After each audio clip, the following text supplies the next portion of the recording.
and I just want to do my apologies for my late entrance. I was doing a Black History Month reggae at a school here in my village. I'm here now. Blessed love. Go ahead, wait to hear my sister Colleen. Sorry, Charné was just going anything you can. Greetings, Mom.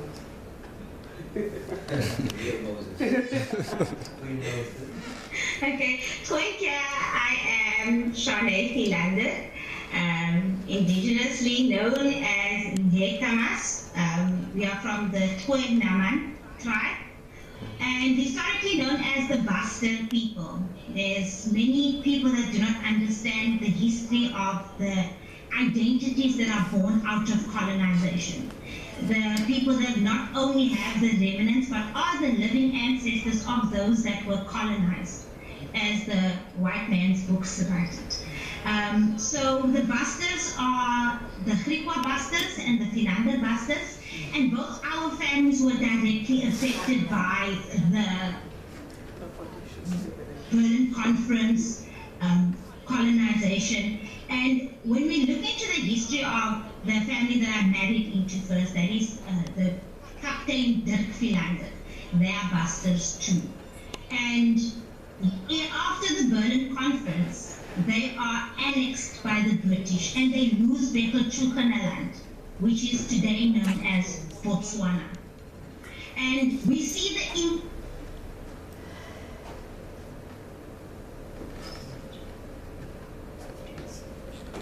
Charné, just checking if you're still connected. Charné didn't mute herself? No, she didn't. Tell her to pause. Is it a speaker?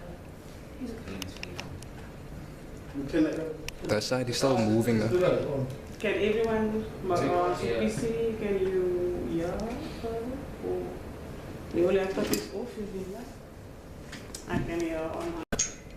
So with regards to the fragmentation of us as a people, we should really first, let's give honor to the indigenous people of Congo, the Bantu people that are Pygmies, the relatives of the Bushmen that are still facing oppression today, and that are still living in the worst conditions just like us here in the Southern Africa. And also to pay tribute to the strong women that we have in the group today that are really bringing forth the energy that we need. And I can really see the direction that the conversation is going into. So I will lean into it and I will shape it the way it needs to go. As the spirit leads, they say. I'd like to open up with a quote by Dr. Leonard Martin, where he says that slaves were denied two things, an identity and a memory. And that plays so much into how post-colonization, post-Berlin Conference, post-everything, how our identity has been shaped. When we look at the slavery in the context of South Africa, which definitely harshly impacted the Bushmen, was forced assimilation. We were forced to take on Christianity. We were forced and beaten not to speak our languages. We were forced and killed to not practice our culture. So when you look at us today, you are literally looking at those that were sheltered, those that were hidden to come back and assist the future. Our oral history is still intact. We just do not have access to one another. We are few and far between. And that is why spaces like this is so important for us to come together. Because it's pointless we are going to reconcile and unify and have truth and reconciliation, but we've never come to the truth of who we are. So the center of decolonization and the center of indigenization is the returning of yourself, reconnecting with yourself, and understanding your unique identity. And that was one of the things that was completely shattered and fragmented during these periods of colonization and slavery. A lot of people completely lost identities to their families. When we do a lot of counseling with people in the healing spaces, a lot of people cannot tell you the families that they come from. They do not understand the surnames that they have. And that plays such a huge role into who you are as a person. And one of the other moms here said that it is important for us to have a culture. It's important to have an identity. And within South Africa, we see how the government plays the ambiguity of our identity against us, where we do not know where we come from, we do not have a clear understanding of our history. But if we are put in touch with the true knowledge keepers and the wisdom bearers of our forefathers, you have a completely different understanding of who you are as a person. Specifically, let's go to the Battle of Salt River. The white man has his version, the Bushman version is different, the Khoi version is the same, it's different. It was a simple case of what is trending today, the Epstein files. They came to traffic women and children. Yes. And they were met with a very violent retaliation. What we should really look out for is when the colonizer becomes silent with his pen.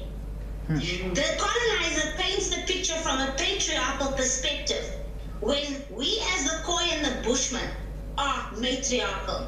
That meant that women were not the gatherers of herbs and just the take carers of the children. We were also the hunters, we were the warriors. We would hunt huge game for very special initiations, very special ceremonies. The colonizer would very harshly punish our women for how they violently stood up for themselves and how they violently defended their territories, their land, and their people. Many times us as Bushman women, and especially African women as well, are painted from a perspective of being timid, of being soft, of being so easily pleasing and amenable, and that is not how we are. One of the biggest quotes I give my kids a lot is, niceness is deeply rooted in whiteness. You are not expected or required in an indigenous space to be nice to anybody. Yes. I am required to be kind, Yes. I'm required to be loving, and I'm required to give you the respect that I think I deserve for myself. And that is one of the things that is completely shattered within our society today. We are leaning on false narratives of niceness, and we are forgetting the pillars of us and our identity starts with honesty. If I'm not honest with you, I am not kind. And those building blocks put together your reconciliation, which brings you to a point of unity. Yes. Once you understand who you are and where you fit in with your unique purpose and your unique role. As the Bushmen will always say that everyone is born with a sacred life story, and you are named according to your sacred life story. So the journey that we are on at the moment is not only just to dismantle these systems of oppression. It is also to come to the purpose of yourself and to come to the understanding of who you are as a person and why you are created for a time like this. When we look into our ceremonies and how we commune with the ancestors, one of the most beautiful questions that we hear as healers, that we always ask, why didn't you fight back? Why are we like this? And then they said they fought back. They always fight. They're still fighting. And we are failing to see that we are the people in the fire they spoke to when they said they are going to keep peace for now. They're going to protect what needs to be protected. And that is the stance of a mother. Because a mother would understand that I cannot sacrifice everybody for the few. And many people discard how women take very, very difficult decisions, and how we are able to still try and nurture through those difficult decisions. One thing that I would really like everyone to take away from this is that the story you've been told is a lie. When we come to our sacred fires, we tell the stories of our ancestors, not the stories of the white man. Because the story of the white man is always going to put you at a disadvantage, because he was never the hunter. He was only someone that came from an extractive economy, that only came here as a house guest, but didn't come to eat with us, they came to eat us. Today they rule over a land that they do not actually have jurisdiction over, and they do not have sovereignty. And I do not know why we continue to delude ourselves to thinking that we are powerless to that. As anyone in a spiritual space that does work as a practitioner, if you are operating out of your jurisdiction, it's going to backfire anyway. You don't need to do much. You are playing the game against yourself. So we understand that we now are in a space where we have the upper hand, even though it doesn't look that way. And we need to educate our children in this way.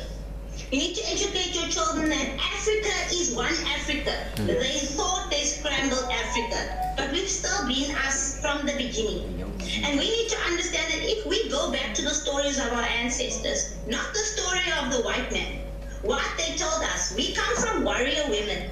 We come from women that were the highest healers. You know, one of the most beautiful things that has come forward for us is the true name of the Khoi and the Bushman.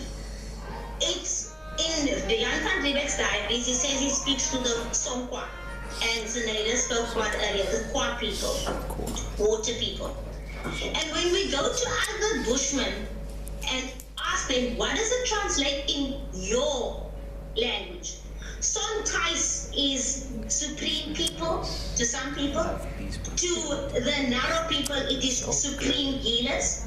And when we put the whole word together from all the Bushman tribes, it translated to the supreme nation of healing. And when we look into history, we see that the Europeans also came here for healing. The Chinese came here to learn their healing methods. So we seriously need to look at who we are as a people. If you are named by your ancestors a supreme nation of healers, then that means you are born with the DNA of the solution. You are not part of the problem. And you need to look within yourself and go back to where you come from to find that threads that you can bind yourself to the umbilical cord. One of the most beautiful things in trance is where we come together with song, dance, music, vibration, and spirit. And we are all bound together with one umbilical cord because we all have one mother. And with that umbilical cord is attached. But the nightmare that a lot of us has as shaman is seeing a lot of people walking detached from the umbilical cord, attached from the primordial mother, from the mitochondrial Eve, which is, mind you, only found in Africa. So we as women have a huge role and a responsibility to, number one, return to the ways of the old and find the truth, so that we not only give birth to the possibilities of a brighter future, we give birth and educate children and women that can take this forward. That we're not giving birth to children that are feeling less of themselves. A lot of what we deal with today is quite literally just an illusion. Colonization was an illusion. There was absolutely no way that they could have bought Cape Town. So they casted an illusion, and they just played the long ball by telling the story over and over that you lost, you didn't succeed, we have everything, you have nothing. And many people don't know the truth of the territories that we come from. The territory that I speak of our ancestors is a territory that is unceded, unconquered, and is a territory that is occupied. South Africa or Southern Africa is an occupied territory. The colonizer was not able to conquer us. They were unable to cede our land. And they used bio-warfare and treaties and a lot of corruption as means to take over our trade and take over essentially the running of our house. And for me, one of the biggest things that I would like to do in this lifetime, and my intention especially with this, is to shatter the delusions of deception. Because there's a lot of illusions and delusions and shadows and mirrors that has been casted over the last 200 years. Specifically with regards to our identity, who we are as a people. Because we are only understanding of the history that are we being taught. We are not understanding our oral history. And that is what we do from a space of healing my family and myself, is to bring back the oral history and to speak from the oracles of our ancestors. What do they say? What did they experience? What is true for them that should be true for us in this space? And especially within the South African context, we are very detached and we share our history in a manner that is not personal to us. We have not personalized the extermination camps, the concentration camps, the racial sciences, the genocide, that our families have been put through. We always speak of it as people that is away from us. And one of those things is to weave the dream of the healers, that we are not any more children that are orphaned from our ancestors, that we are children that look to our ancestors for the way forward, and to continue to bind those threads of reconciliation and of healing and of truth. So thank you. I look forward to a very beautiful panel with everyone.